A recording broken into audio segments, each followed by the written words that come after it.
of background. The Western Missouri Shooters Alliance was formed in 1989.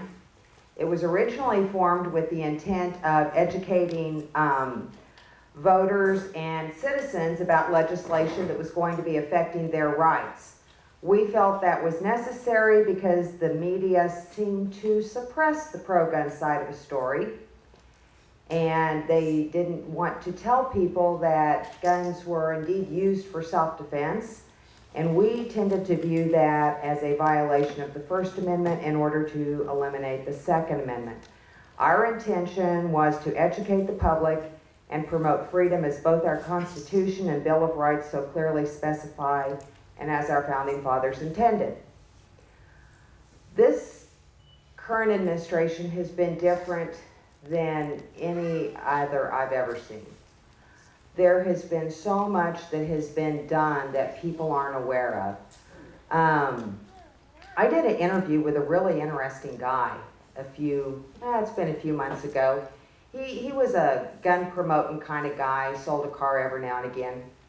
And so in the process of interviewing him, I asked his opinion on Project Gunwalker. And Project Gunwalker was something a pair of bloggers, David Cordray and Mike Vanderboe, had been talking about quite a bit. The internet was alive with it. Second Amendment rights groups were talking about it.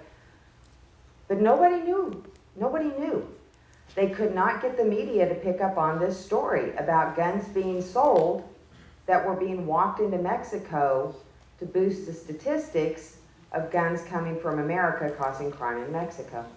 So in the process of doing this interview, I asked his opinion on Project Gunwalker.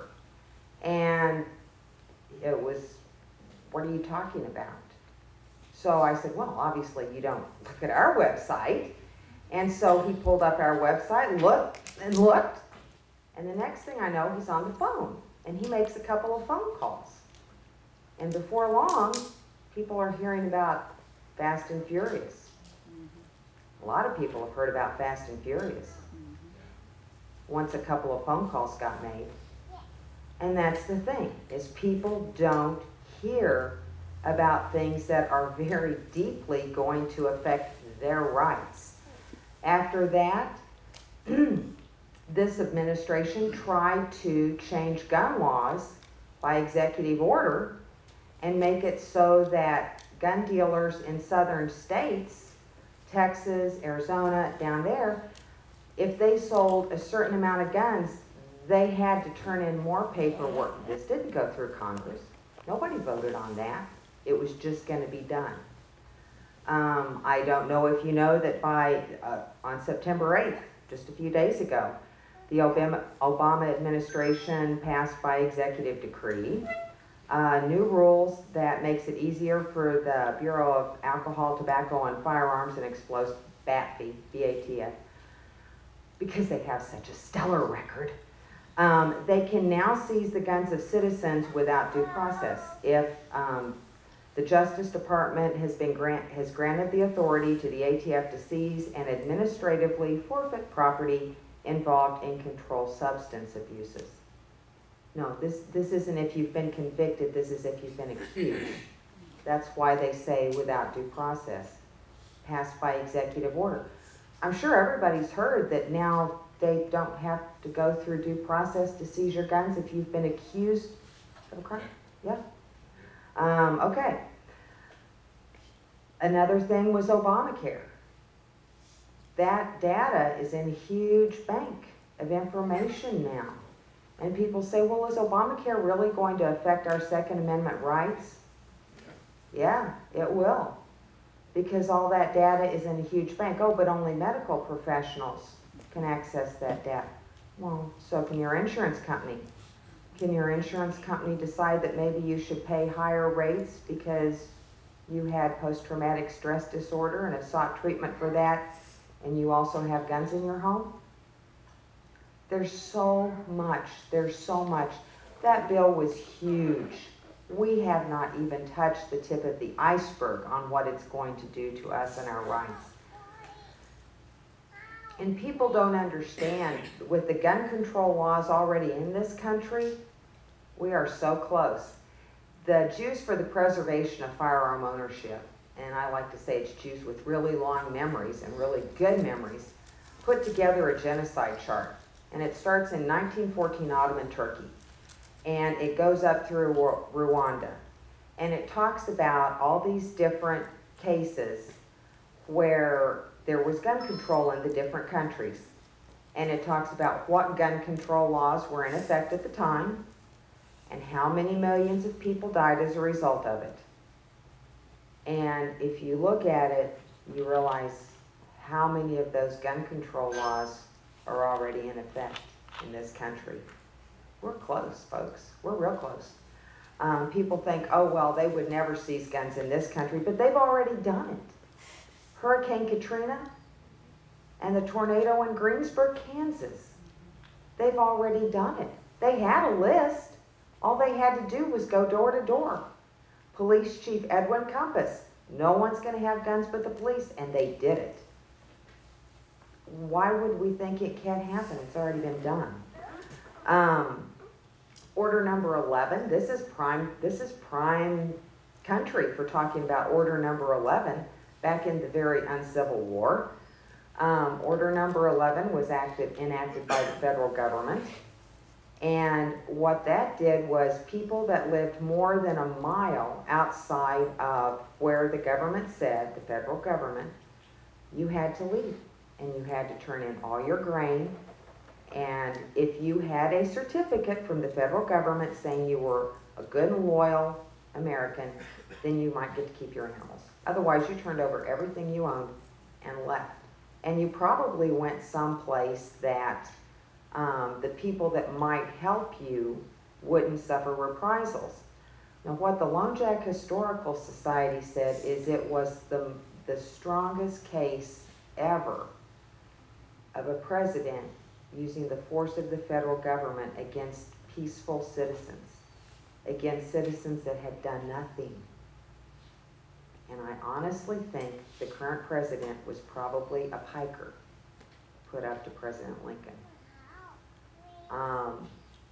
I think that we need to look a little further back in our country's history to the Revolutionary War that's already been mentioned. You know, we look at the room, and it would have been great to have had a room full of people.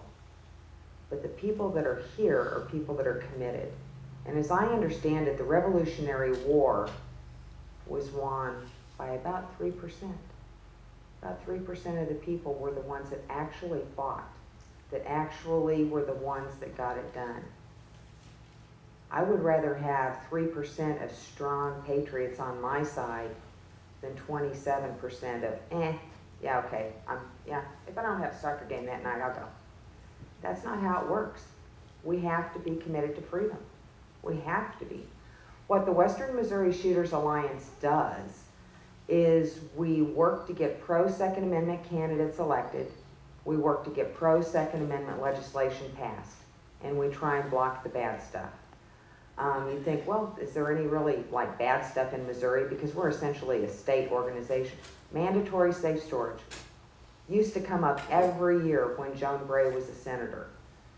You know, do you really think somebody's going to wait for you to get your gun out of your gun safe when they break in your house? It doesn't work that way. But every year she would propose it, and every year she would tell us that it's for the children.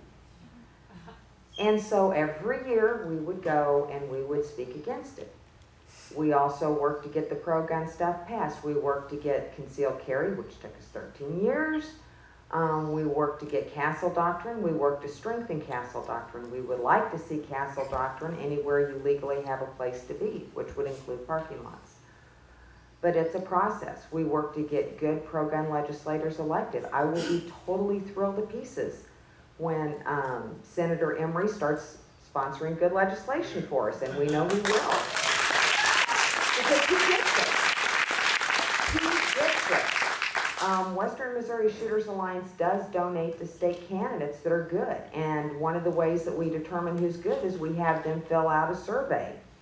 And we got Senator Emery's survey back, and let me tell you, he's the first one that's filled out the new survey form we came up with, and he set a very high standard. He set a very high standard, and I'm proud So what we want are members. Because the more people we have as members, the more powerful we are. And that's where we need to be. What you get a newsletter every month. What do we do with that? We get information to you.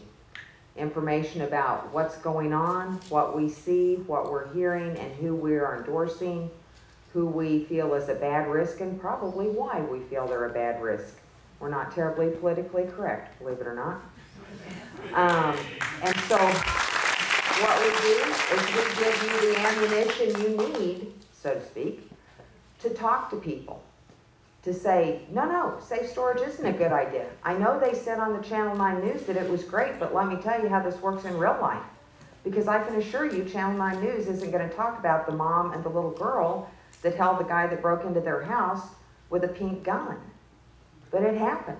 But nobody's going to tell you some little girl held a guy until the police got there with her little pink gun. That's the way the media works because they know what's best for you. Heaven forbid that you don't wait for the police to get there. Because they're only minutes away. Just minutes away. When seconds count. Thank you.